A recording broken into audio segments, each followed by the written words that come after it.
First of all, thank you so much for allowing me the honor of being here tonight with all of you, and congratulations to all of the honorary members and to the new members of Alpha Sigma Nu. I can't believe it's been about 23 years since I graduated from Seattle University. During high school, I did compete for a full-ride scholarship called the Sullivan Leadership Award, and I was blessed to be one of the 30 finalists. We returned a few months later and spent another day at the school giving speeches and being interviewed in hopes of being one of the 5 finalists for this amazing scholarship that would pay for 4 years of tuition, housing, meals, and books. And at the end of the day of competition, there was a dinner where all the students and their parents were invited to spend time with Father Sullivan, who was the namesake of this scholarship. Father Sullivan was kind of a bigwig. Not only was he president of Seattle U for over 25 years, he helped to bring the school to the forefront, and he even acquired a law school. An interesting fact is that he married Bill and Melinda Gates on top of a cliff on Lanai, and he was pictured in People magazine. So, back to the dinner. Okay, so Father Sullivan, he brought each finalist to the front. He asked us, what career did we want to go into? So the responses ranged from teacher, doctor, lawyer, engineer, and then it was my turn. So Father Sullivan looks at me and he asked the same question. So Nee, what is the chosen profession that you want to go into? What do you want to be when you grow up? I turned and I responded, Father, I would like to be a Jesuit priest just like you. So silence fills the room, and I look at my parents, and I see their faces. It's not good. They have this horrified look like, oh no, you've just blown it. And I can completely understand why my parents were so concerned and worried. They had sacrificed so much for their children's future. April is a bittersweet month for my family. In April of 1975, my parents escaped from Vietnam after the communist takeover with absolutely nothing except for their 2 little children, my sister and myself.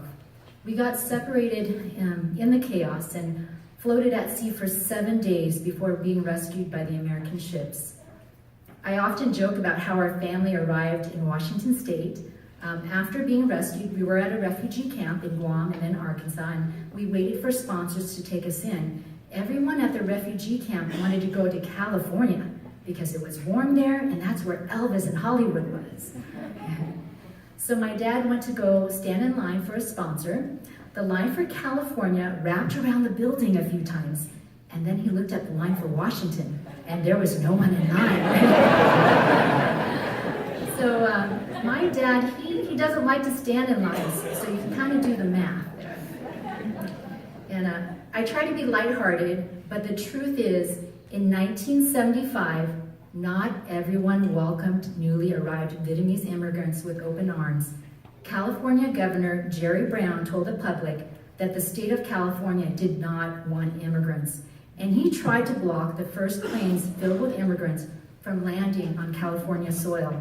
So after hearing this, Washington State Governor Dan Evans made an emergency call to Washington Secretary of State Ralph Monroe to go down to California immediately, to go to the temporary refugee camp based at Camp Pendleton, and to find Governor Brown and to give him a piece of his mind, and to tell him, read the inscription at the base of the Statue of Liberty, give me your tired, your poor, your huddled masses yearning to breathe free. Dan Evans asked churches and organizations and families all over Washington State to step up as a community and to embrace and sponsor newly arrived Vietnamese refugees, just like my family. I searched and searched for a way to find Governor Evans after all these years. At the premiere of Rory Kennedy's documentary, Last Days of Vietnam, I literally hopped on stage at the end of Dan Evans' speech, and I walked right up to him, and I gave him a hug, and I said, thank you for what you did 40 years ago. So our family was sponsored by Father Michael O'Brien and St. Michael's Church in Snohomish, Washington. Father O'Brien went above and beyond to find basic necessities such as food, clothing, and housing for us. One of my favorite pictures of him is mowing our front lawn, and that's probably where I first began to understand what being a servant leader meant. My parents named their firstborn child, born in the U.S., Michael, after Father Michael O'Brien and our church, St. Michael's. A month ago, and I don't know why I waited so long, after 40 years, I called Father Michael O'Brien and I asked him, why did you do what you did to take in complete strangers from a foreign land when it's definitely not the most popular thing? And Father O'Brien responded, it was just the right thing to do. Father O'Brien, I know that you're here tonight. Can you please stand up?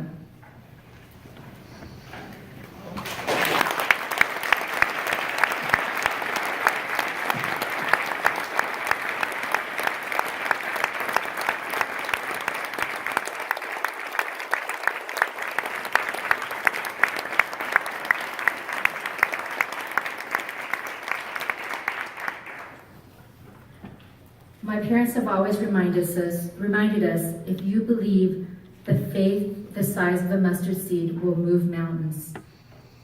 My mom and dad arrived with nothing, but they raised 8 children with pure faith.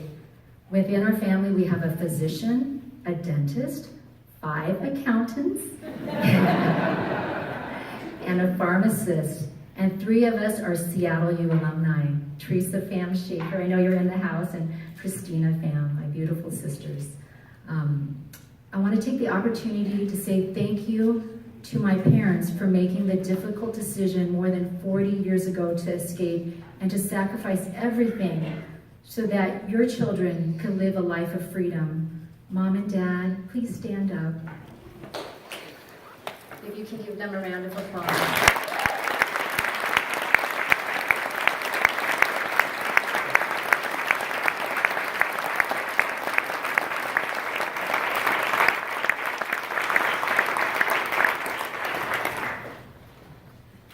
So back to competing to the Sullivan Scholarship. Okay, let's go back to the story here. After my response to Father Sullivan, I did not even have the faith the size of a mustard seed that I would be chosen. I had no faith at all. So not only did Father Sullivan award me with a scholarship, but he also ended up, years later, marrying my husband, Chris, and I, right here on this campus at St. Ignatius. Next month will be 17 years. So I want to wish my husband, Chris, a happy early anniversary. Happy anniversary, honey. He's a hardcore Huskies, but he also has 2 degrees from SU. He managed to obtain an MBA and a law degree while working full-time and taking care of our firstborn daughter when I started my practice. He always jokes around that because the fact that Father Sullivan married us, we have something in common with Bill and Melinda Gates. My flower girl from 17 years ago, her name is Charmaine, and she's a second-year dental student at University of Washington. Another cousin who is just 10 years old at my wedding followed in my footsteps. She is also a SU alumni and is now an associate dentist at my practice, Dr. Tiffany Lutran, and she's in the house here as well. I would have to say that my Jesuit education at SU was one of the most pivotal things that has influenced my professional life and how I practice dentistry. So who doesn't want to be a Jesuit? Jesuits are cool. Who knows what the motto of the Jesuits is? Do you guys know what the motto is? Ad Maharem Dei Gloriam, to the greater glory of God.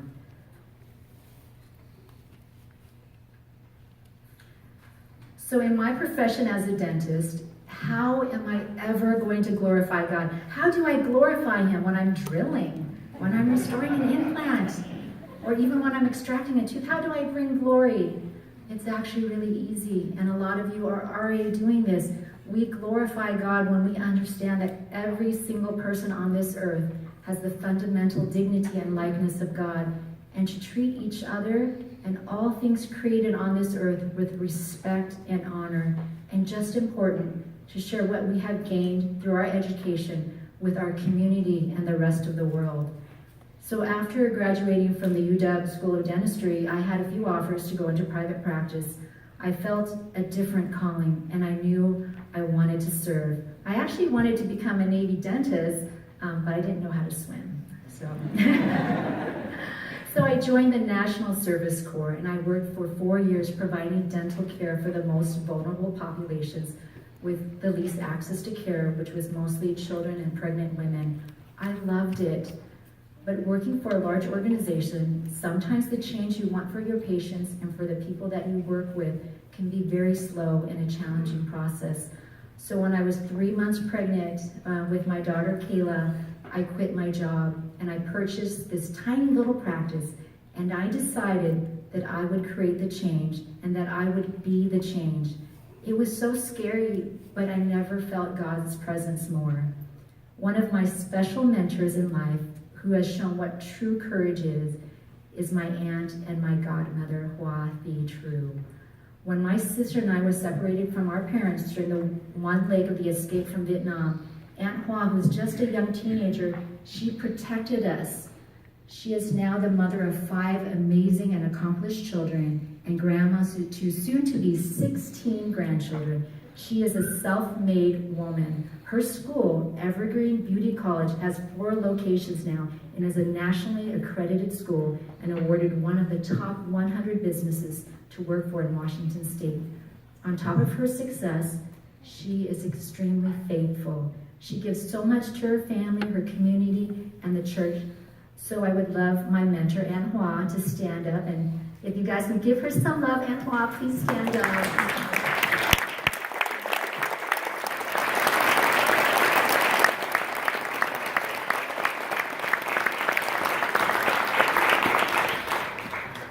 So being self-employed and a small business owner is not easy, but having great mentors, role models, like my parents, Father O'Brien, Father Sullivan, my aunts and uncles. I know my aunts and uncles are in the house.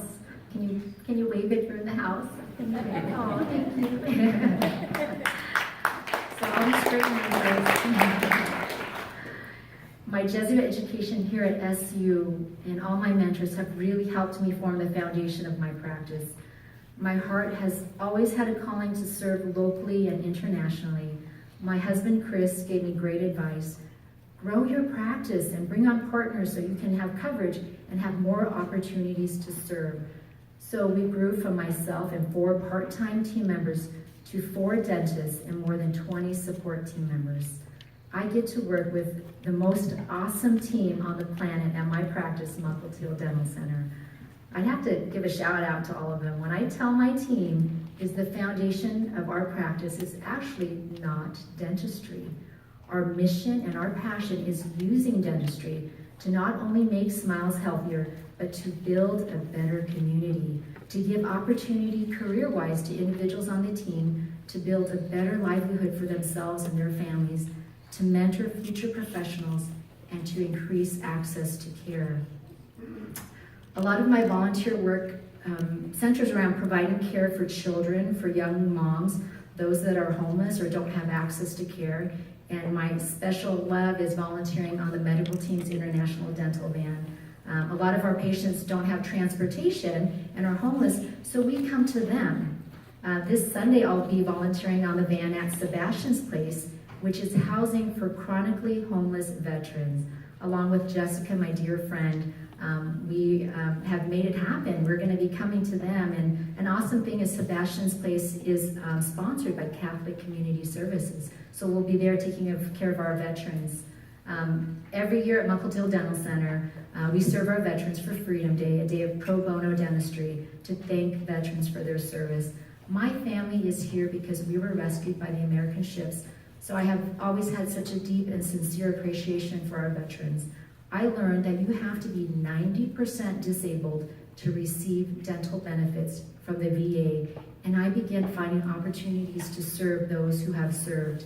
So I want to take a moment right now and ask anyone who is a veteran or currently serving to please stand up. So if you're a veteran, please stand up. Please stand. And Dad,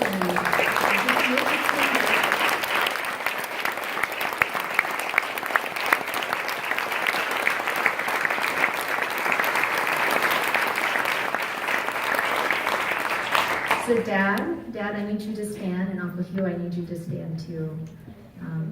Your dad, please stand up. No, I'm good.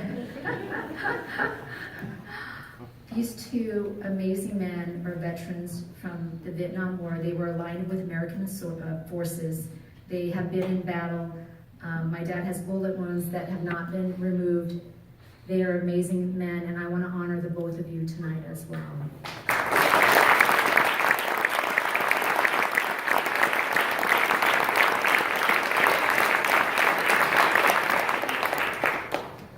So on top of my own practice and volunteer work, I've been teaching at the UW School of Dentistry for about 5 years in the urgent care department. Teaching is probably one of the most rewarding things for me. With all the cuts in education, it's a pivotal time for each of us to step up and to give back to the schools as well. I keep in touch with quite a few of my students and many who have graduated.